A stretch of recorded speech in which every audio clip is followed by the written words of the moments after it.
The Oilers and Blues may be on different paths this season, but last offseason linked them together. A check-in with Haley Simon to see how Dylan Holloway, Philp Broberg, and a whole lot more on today's crossover edition of Locked On Oilers and Locked On Blues.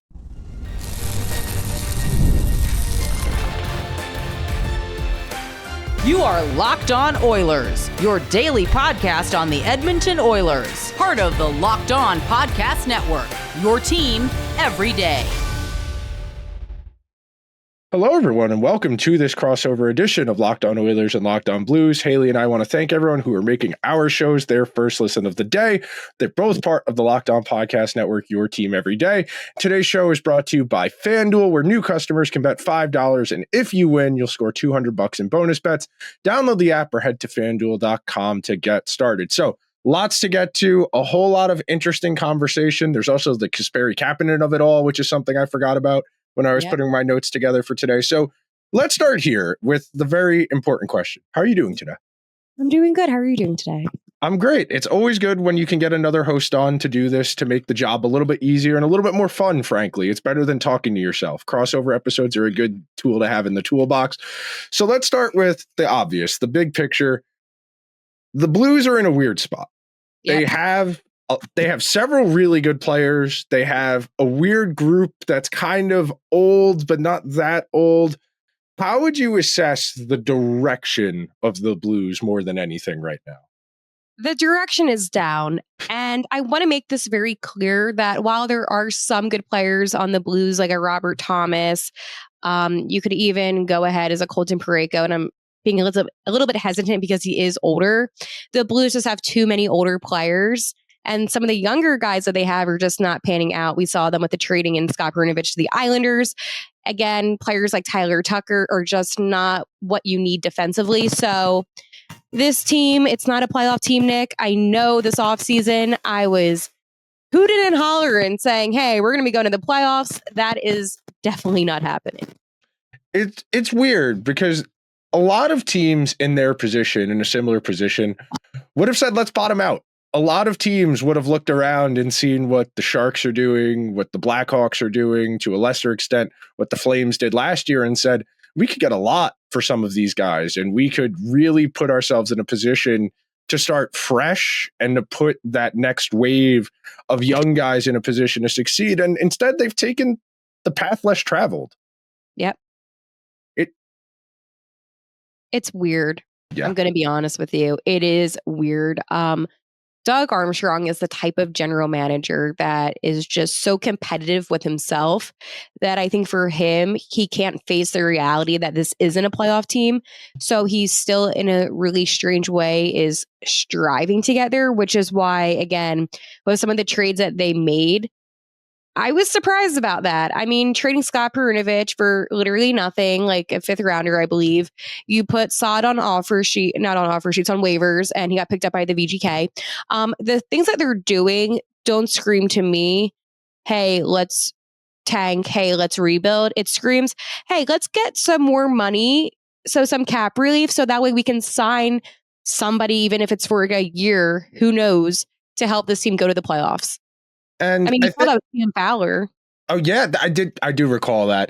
It's a weird place to be because you wouldn't say a GM's job is done once you win a championship, but you're kind of bulletproof at that point, and that kind of feels like the situation there, where they've slowly but surely started to lose those guys as time has passed because it's hard to maintain a good team, and guys get older, and that next wave, the young group of guys, it's only a handful. I'm optimistic that Jake Neighbors is going to be a pretty good player, but he's still only 22, whereas most of the rest of that group of guys is, 25, 26, a little bit older. So that brings us to the Oilers connection here and talking about the fit for Dylan Holloway, for Philp Broberg. And the thing that jumped out to me the most when I was putting my notes together was just how much more opportunity they're getting with St. Louis than they did with Edmonton last year. Yeah, absolutely. I mean, Dylan Holloway, when it comes to the two players, I feel like he's exceeded the expectations. They've played him all over the first line, the second line, the third line. Yes, he's been on the fourth line too, but he's been all over, but he's been so consistent. And he's one of the best forwards that we have. Now with Philip Broberg, he's been notably on the second pairing. He was on the first for a little bit, but they kind of moved him around, and I feel like he fits best in the second. But again, more opportunity. I will say this, though, about Philip Broberg, and now I see why a lot of the Edmonton fans that commented saying, oh, good luck with him being sarcastic, meant what they said.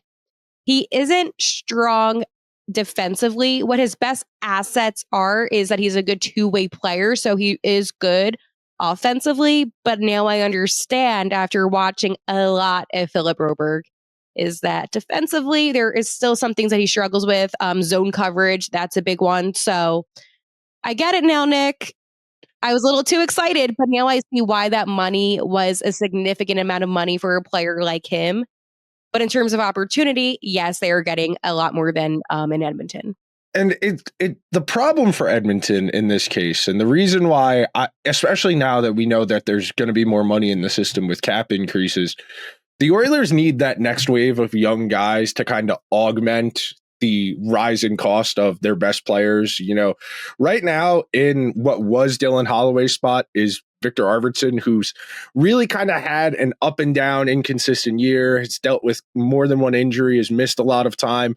And then in the Broberg spot, it's largely been Brett Kulak, who, nice player, established long-term NHL player, over the age of 30, lots of playoff games, but playing the most minutes he ever has in his entire life at 31 years old. And he's been asked a lot of this season to be the defensively responsible one with Ty Emberson or with Darnell Nurse. And it's really kind of the opposite of what Philip Broberg would have been doing in that role. You know, he got a nice, I guess, moonlight chance on that second pair in the playoffs last year, where he played with Nurse on the second pair on his offside, which was crazy to me as somebody who had less than 100 NHL games, had never been in the playoffs before last year.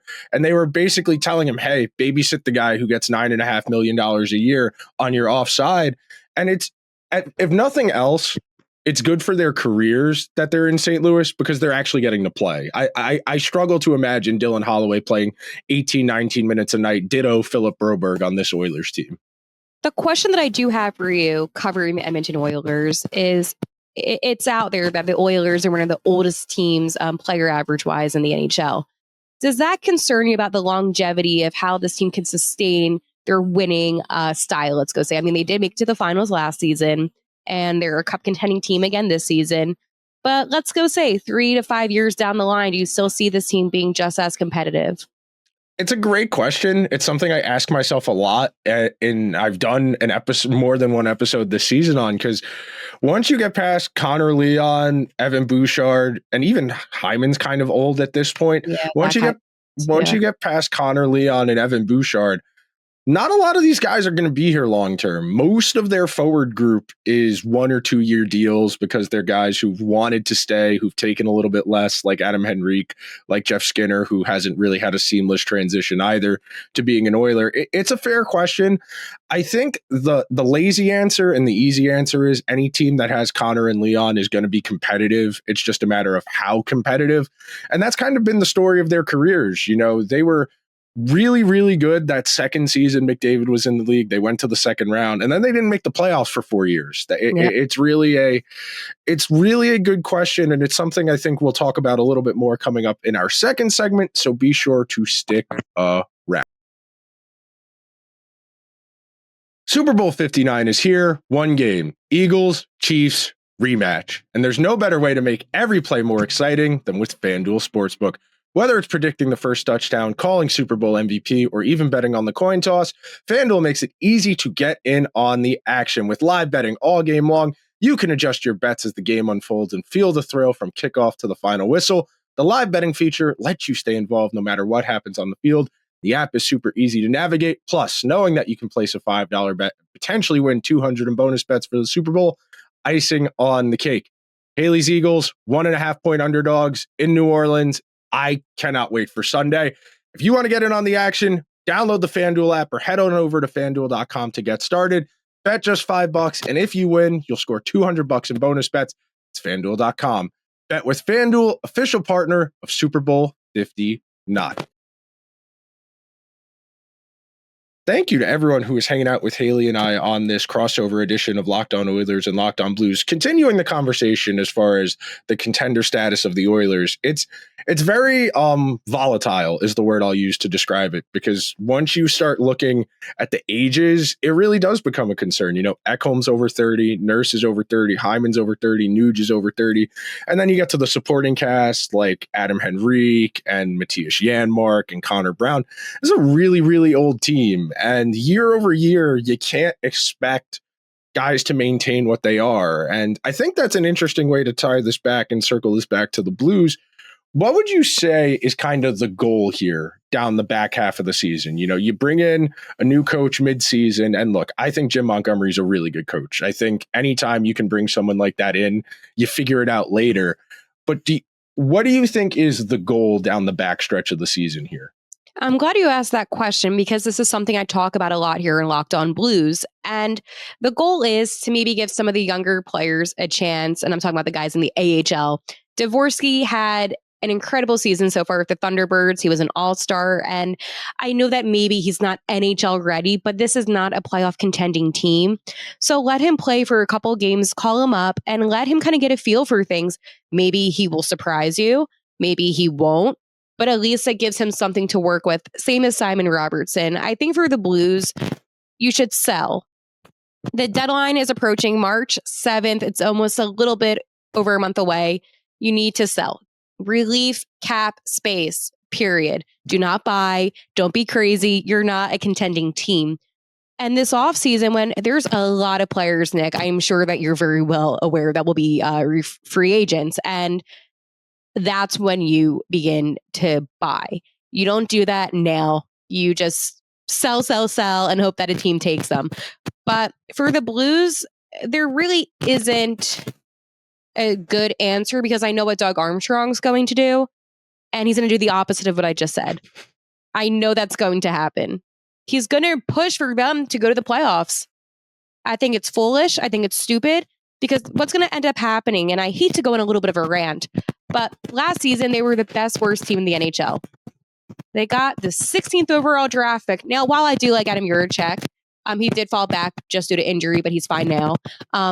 You don't want to be that team, especially with this draft. There's not as much talent. You want to be ideally in the top 7, I would say, if you want to get a really solid draft pick that's going to end up panning out. It's a real conundrum, because these are hyper competitive personality types who are never going to accept that losing is in their best interest. It's really oxymoronic to the condition to be in that type of role, because these guys have spent their entire lives trying to do whatever they can to win, and telling one of them, hey, it would probably be better if you lost some of these games. It's not the most conducive or easy conversation. I do think, and I want to visit this idea, why do you think both Brandon Saad and Perunovich got squeezed out on a team that, needs guys? It's a weird thing to see a team that basically has nothing to play for, just giving away guys or giving up on guys who are still functional players. Saad's not what he used to be, but he's still a solid NHL player. And Perunovich, the Islanders are an island of misfit toys, but he's playing right away and he looks decent for them. So I had a nice one-on-one conversation with Scott Perunovich, and that's on the channel. And we spoke even after the interview via phone, because that was my biggest question. And my biggest takeaway is that the Blues just weren't willing to give him ice time. And the Islanders, they've had a lot of injuries. Yeah. Gil, who does a great job on Locked On Islanders, covers the team and really explains it well. They were desperate for defensemen. I hate to be this way, but any team that signs Tony DeAngelo is obviously desperate enough to have anybody at that point. So I think that the Islanders, they liked what they saw from Perunovich. They saw that the Blues weren't playing him. He is a power play specialist. And that's the thing. When Torrey Krug got injured, and we did talk about this, Scott Perunovich was supposed to be the guy that was on the power play. The Blues never did that. They never gave him an opportunity. Do I know why? No. And I know Scott was frustrated when I spoke to him back in October when he came here. So from the conversations that I kind of had with him, I think it's fair to say that the Islanders needed defensemen and they were willing to give him an opportunity. He's played like 25 minutes. He his first 2 games as an Islander, he was able to record 2 assists. So I'm really happy for him, assists in each game. So for Brandon Saad, I don't know. That was the weird one to me. It's not like they were paying him that. I mean, they were paying him a good amount of money. Let's just say for how it is. I think it was too much money. But I don't think he was that bad. Now, do I think that he is the same Brandon Saad that we saw when he won the Cups of Chicago? Absolutely not. But he still contributed it, but I don't think it was to the extent that the Blues were expecting him to be at. So they put him on waivers. He decided to terminate the contract, and the Blues did as well. Vegas picked him up for a lot less money, but I hope things work out for him. We have a lot of former guys go to Vegas, as you know, so who knows? But it's just strange because then Doug Armstrong also said that he's not calling up anybody from Springfield. It's weird. And we can even throw Kasperi Kapanen into this conversation as well, because the Oilers were absolutely up the creek when they claimed him off of waivers. Like, they were missing like 4 of their top 9 forwards in middle of November when they claimed him off of waivers. And he was just off the plane playing with Leon and Connor that first month because they just had nobody else. And he is a very polarizing player amongst Oiler fans, where it's, you look at him like I do, where he's very fast in a straight line and he's got a very hard shot, but that's basically all he has. And then there are people who look at him and say, why is he even playing? He doesn't do anything. And you have to remember, this is a salary cap sport. Guys are highly specialized. And for what he is, how much he costs, there are far worse things you could have in your lineup. It's really, and it ties into this larger conversation, what we were talking about as far as Holloway and Broberg as well. Sometimes guys just need opportunities, and they're fleeting, and it's not always the most consistent thing in the world. But for what he's brought to the Oilers, I can't really complain. Yeah, and I've actually watched a couple Oilers games just for fun. And you know what? He does a fine job on the ice. And again, it is the opportunity. He's able to play with some of the best players in the NHL. And I say that out of respect. I truly do. The Edmonton Oilers do have some of the best players in the National Hockey League. And I think for him, I mean, we all know his story, just things going to pan out with the Penguins. Like, there was a lot that didn't work out for him. So he's doing his job. He's not the best player. He's not the worst player, but it is what it is. And he's cheap. That's the biggest thing for the Oilers. And that's the one competitive advantage they do have, is guys will come here for cheap. If they claim people off of waivers, it's really easy. It's like being in a group project with somebody who gets A's in every class. All you have to do is kind of show up, and they're going to do most of the work, and you just do a little bit. You do your 2 minutes when you do the presentation at the end of the semester. It's a good gig if you can get it, unless you're Jeff Skinner, in which case you can't even get into the group presentation. But that's a different conversation. Whole different conversation. All right, we're going to take one more break on today's show. We'll come back. We'll tie a bow. We'll talk a little bit about the game tonight and a whole lot more, so be sure to stick around.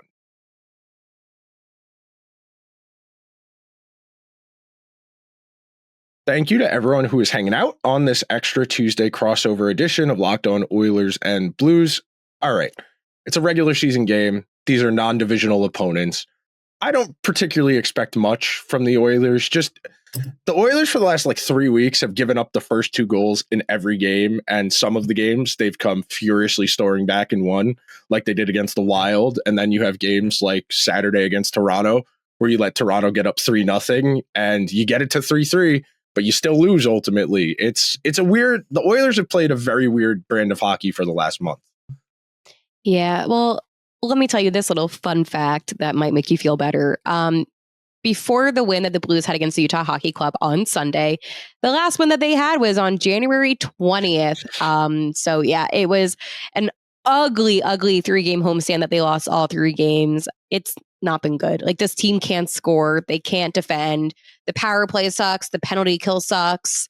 The face-offs, though, that's the one thing. They do great on the face-offs, but other than that, this team is just struggling. As far as game-to-game basis, what are you noticing that is either different from years past, good or bad? What's different this year about the Blues than past seasons? Lack of energy. 100% last season, this team played with more energy. They were more motivated. It seems like when the opposing team scores first, it drains all of the energy out of the Blues. And that's something that they used to not do. They used to come back, be resilient. But this season, it seems like if they don't score first, then they're just done and checked out. Do you think that's a Craig Berube thing that's not here anymore? Because I know he's kind of a firebrandy personality type that kind of pushes buttons and gets more out of guys. Or do you just think that's, the composition of the team because they know they're not the best in the world? It's difficult for them to mount those types of comebacks. Yeah, I think these guys are just tired of just being, in a sense, a non-winning team. When I spoke with Jake Neighbors a couple months ago, they just lost to the Ottawa Senators 8-1. It was an ugly loss, to say the least. And I said, they're coming off of losing 3 games in a row. And I said, hey, does it feel like this slump just won't get past you guys? And he said, we're not in a slump. This isn't bad. But it was obviously bad. And I think that this team also is in a little bit of denial that they just can't exceed. I mean, you have Braden Shen, who's coming up on 1,000 games next month, second year being captain, and this team is looking again to have another a very long, that's you guys with the short off season, a very long off season, just due to not going to the playoffs. And a little fun fact for you, the last time that the Blues missed 3 consecutive playoffs was 2005 to 2008. And this will be the second time in franchise history that the team will be missing more than 3 seasons of the playoffs. They've never missed more than that. So next season they kind of have to get back in. But to sum it all up, I'm tired. This team is tired, and I don't think. And I like Jim Montgomery. I know that he's happy to be here. I just think when they fired Craig Berube, they made the biggest mistake possible. It's a real challenge. I talk about that with Hunter of Locked On Penguins a lot, where they're kind of in the same boat with Mike Sullivan at this point, where he's obviously a good coach. They've won the cups. He's going to be the coach for Team USA at 4 Nations. But at the same time, it's very clear that group of guys just needs a different voice. And at the same time, those guys will still go to war for him. It's a very weird thing. And I think the Blues are a good example of that too, where Berube led those guys from the abyss of being the worst team in the league to winning the cup. Sure, the faces and the names started to change over the last handful of seasons and the DNA of that team no longer present. But at the same time, you accomplish something like that, you don't just get over that. And it's a really risky proposition. And they did get a nice little bump when they had the interim coach last year. But again, this year didn't really carry over that nice little interim bump that Drew Bannister had. And now they're kind of, I don't want to say entirely hopeless, but it feels like barring a player landing there, whether it's a trade or a big free agent, it feels like it's going to be like this for a while. And I hate to be that person, but I think the Oilers are such a great team to do this comparison with. The Oilers, if you're, let's go say a random player, name a random team, Rangers, since they're trading everybody, on the Rangers, and you have the option between going to the Edmonton Oilers or the St. Louis Blues, you're going to probably go to the Edmonton Oilers because you have a better chance of winning a cup. I think for the Blues is that there's not a lot appealing. I mean, yes, you have Jordan Binnington, who is the starting goalie, by the way, for Team Canada and 4 Nations face-off. So that's cool. And you have Robert Thomas, Colton Parayko, who is also on Team Canada. Colton Parayko, not Archie. But other than that, who do you have? It's not like they have any exciting prospects besides Dvorsky, which, I mean, I'm sure that's going to appeal to some people like me as a fan, but maybe not necessarily 2 different players. You look at Matvei Michkov on the Philadelphia Flyers in his rookie season. Players probably wouldn't play alongside Matvei Michkov. I mean, you have to look at it as who is actually going to be appealed to the St. Louis Blues. And I don't see any big players wanting to come to St. Louis. I always said the Kachucks maybe one day, but I doubt it will happen. So I think the elevator pitch, if you were the Blues, is you effectively have to do what the Flames did this year, where you just sign a bunch of guys who need opportunities, guys who just want to play. Someone like Anthony Mantha, who's been riding 1-year contracts for a while now, who just needs ice time. I think that's the path but unless you can trade for a star, that's different. But It's very hard to do that in the NHL because there are so few star players. And when they do become available, they largely can control where they end up. You think about the JT Miller stuff over the last few weeks, where it was basically he really only wants to go to the Rangers. The Patrick Kane a couple of years ago only really wanting to go to the Rangers. Matthew ultimately giving the Flames the verdict of, the Panthers, I think it was the Blues were in that list of teams, but they didn't really have anything they could trade for him. It's a weird place to be in. I do think ultimately your path out of the middle is you got to get one of the guys. You have to get a guy that's a landing spot. I mean, we're not that far removed from the Blues going out there and getting Torrey Krug in free agency and trading for Justin Falk and signing Brandon Saad. When you win, you have credibility and people will want to be a part of that, even if, St. Louis isn't Edmonton or Toronto or Montreal as far as a landing spot. But I think it's interesting because then you have the teams like the Sharks or, the Chicago. And even though I despise Chicago, they have obviously Bedard. The Sharks, Celebrini, Will Smith, they have different players that do have that value. And that's the problem when you're a middle team. You don't have any of those exciting type of players that you get from the previous draft that are ready to go. You don't get that. So it is frustrating. Even Anaheim. Anaheim's a really strange team. I feel like the Trevor Zegras hype kind of stopped. That's just my opinion. But again, they still get They traded his best friend. They traded his best friend to the Flyers. He's never going to be the same. They traded Jamie Drysdale and he's cooked. Jamie actually a couple of days ago about Trevor and just a little check-in.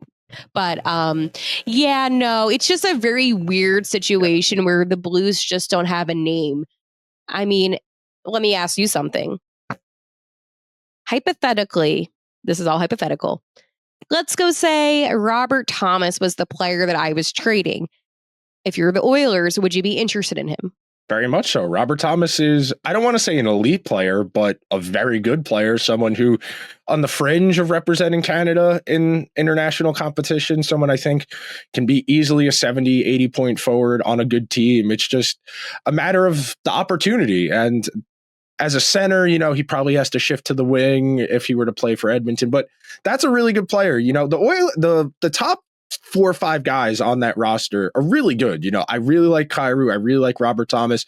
I've always liked Buchnevich. They have just enough high end talent that it's impossible for them to be as bad as they need to be. It's really a rock in a hard place. So I'm glad that you said that about Robert Thomas, because that's the one player I use as example that if I was another player in the NHL, I would be excited to play with him. I think the problem is that, and maybe this is just a universal hockey problem, the first 2 lines, everyone always wants to make sure they look really good, they're strong and dominant. It's the third and fourth lines that don't have enough star talent.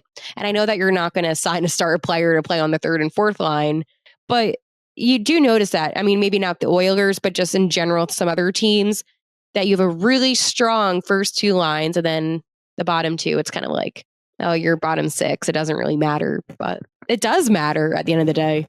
That's kind of the differentiation point between the good and the really good teams is, do you have enough good players that your third line is dangerous? I mean, the Oilers' third line on paper should be dangerous. Doesn't have a lot of goals when you add up Adam Henry, Connor Brown, and Janmark. I like Connor Brown, though. He's for what he is, he's very good, but they don't have enough depth scoring. That's the Oilers' issue this year. Connor, Leon, Bush, it's great. You can't win with just 3-4 guys scoring all your goals. Though, I mean, Corey Perry has the 4th most goals on this team. And he's, he plays 8 and 9 minutes a game and he takes 2 shots per game. It's crazy. There is a comparison that we actually can do. Which 39-year-old is better, Corey Perry or Ryan Suter? Oh, Corey Perry. That's not even a conversation. I was going to say, I mean, God bless Ryan Suter. Has he hit 1,000 games yet? Is that why he's still playing? Is he trying to get to 1,000? I think he's over it, honestly. He's almost at 1,500. My goodness. Yeah. No, Suter, I will say this. There was a period of time that he had to play alongside Colton Parayko because of just injuries and just a bunch of people being out. And he played some really good hockey. He was our best defenseman. He played the most amount of minutes on the ice. Like, Ryan Suter is getting along with people in the locker room. No, I know you're laughing, but he's a problem. Like, at least on other teams, he's been a problem. Yes, he has been. He was even like, I was in the locker room one day and he was asking me about cheesesteaks. And I'm like, wow, this is a really nice guy. So, no, I know that obviously. Is he the personality hire? Is that why he's there? I think they were just desperate to get a defenseman, and he ended up being the team's key guy. It's weird. I mean, I feel badly because Cam Fowler too. I mean, he's older, and again, like, I just don't see them being here long term, obviously. But it's bad when your best defensemen are all kind of 32, 39. All right, one last question before we get out of here. We're already over on time, but it is an important question. How do you feel about the succession plan that's been laid out here as far as GM? It's interesting, to say the least. I love Steiner, and I think he's going to do a great job. Obviously, he's really good when it comes to scouting prospects, and I trust him. I mean, he did help us win a cup. It's weird, though, because I know that for Doug Armstrong, this will be such a huge transition for him. I'm not sure. I mean, I'm sure he's going to obviously give good guidance, but it's just weird. Usually you just kind of do a switch, but not with this plan. It's kind of like he's going to be mentoring me and following me, and it's just a little strange, but at least Doug won't be able to make any more problems happen. It's weird because we've seen that kind of arrangement come together. You know, that's kind of why the Patriots didn't work this year, was they were supposed to do that last year, and the team was so bad, Belichick kind of didn't have the time to help Gerard Mayo kind of figure out how to be a head coach. I mean, you're not wrong. We've lived under the Bill Belichick reign of tyranny long enough, but it's unique. And I do think it's something I'll be curious to see if more teams are willing to try going forward. Not. You're probably right. They shouldn't do it. Like, I mean, another example that I can give is the Flyers. When Chuck Fletcher got relieved of his duties, thank God, and Danny Briere and team stepped in, boom. That's what they needed. They didn't need any guidance from Chuck. They just needed to kind of do their own thing. Having a fresh pair of eyes, and this is with any job. Yeah. Like, sometimes people watch our shows and they give us feedback. It's because we do it every single day. And maybe somebody else is like, hey, you know what? Maybe you should do this differently. I think that if there's too much control to the previous person in power, I know we're just talking hockey, but and then that immediate switch, it could work out really good. Or it could be, it's a little shaky, but that person will eventually figure it out. I definitely agree. It's one of those things where sometimes if a team is in one, under one person for a really long time, it really would benefit from a fresh set of eyes from an entirely new perspective. Otherwise, and that always doesn't work, you could end up like the Giants, who did that, where they only hired people who had worked for the team for 40 years. And then they hired Joe Shane from the Bills, and that hasn't worked either. So Sports are weird. Sports are weird. There is no one answer. Sports are so weird. Because it's the human condition and competition. There's a lot to unpack, but that's a different podcast. All right, that'll do it for this crossover edition of Locked On Oilers and Locked On Blues. Haley, if you want to plug your show, I'll come back and plug mine after you. All right, thanks again for watching Locked On Blues. Make sure to subscribe to our YouTube channel at Locked On Blues. Also, Twitter at Locked On Blues as well. And if you're listening, hopefully you're not driving. If so, make sure you get home safe and then go to your handy dandy phone and search in Locked On Blues and make sure to hit that subscribe button as well and give us 5 stars. Yes, please. What Haley said, always leave 5-star reviews, always subscribe to content, people. That means a whole lot. It helps us out immensely towards the end of the year. That stuff's important. I will check in with you guys after the game tonight against the Blues. I'll talk to you guys then.